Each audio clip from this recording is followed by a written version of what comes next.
Hallo, liebe Freunde. Vandaag wil ik even van een klein beetje te jullie reden. Ik heb vandaag twee Bibelversen waar ik wil jullie mitteilen. Dat redt van een nieuwe mens.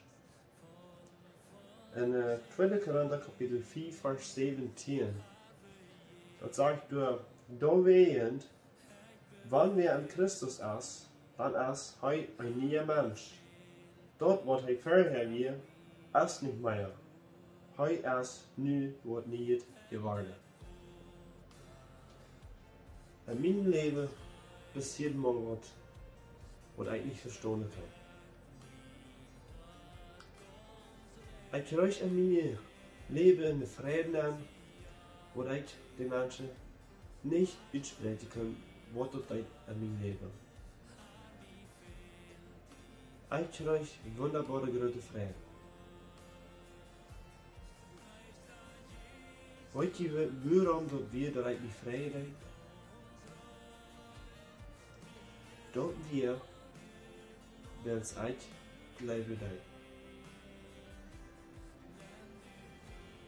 Ik ben een mens, der door vele slechte dingen deed. En ik kan zo weet, dat ik me niet weiter deed met de slechte dingen.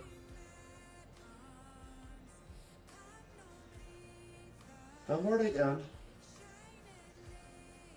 dat er een mens wie je was, dat zijn leven hoe je hier voor mij. Hij wie ohne Fehler, hij starb am Kreuz für mich. Und auch gleichzeitig. Er wurde uns so viel von dir hier, aber ich das nicht wörtlich glauben. Viele Menschen, die wollten von Jesus, aber die glauben nicht von Jesus. Jesus war am Kreuz angemeldet, wenn es deine schlechte Dinge, was du denkst. Weil es die Sünde, was ich getan habe, und was du getan hast. Weil es die Sünde, was Jesus am Kreuz angemeldet hat, haben wir dort durchgemerkt. In Galater, Kapitel 2, Vers 20, das sagt, ich sie mit Christus mitgekreuzigt. Dort sie eigentlich nicht mehr ich, der du lebst, dort ist Christus, der an mir lebt.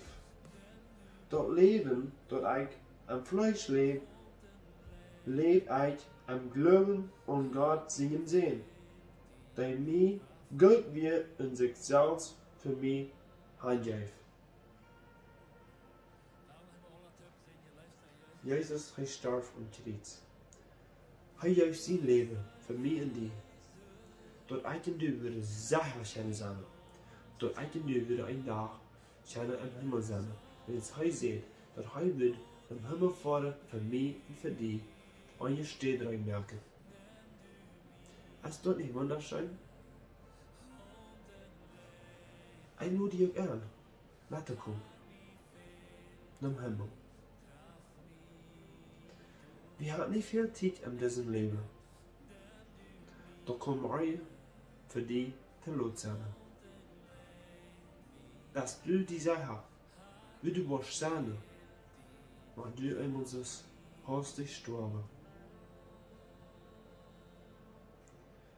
Weil die Mut merken, glaub an Jesus.